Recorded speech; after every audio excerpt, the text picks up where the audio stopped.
like wolves, humans in many ways are disjointed because we're all in our own kind of worlds and stuff and trying to figure out our own thing. So I'm a big believer in the group setting because I think the whole reason I called it a wolf pack is because wolves, I think in many ways in the animal kingdom are smarter than people because they figured out if a bear comes out of the woods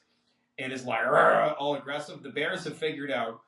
either we're all dying right now or we're all eating bear meat, but we need to work together at this immediate problem. And humans in many ways are disjointed because we're all in our own kind of worlds and stuff and trying to figure out our own thing. And so I want to build a community where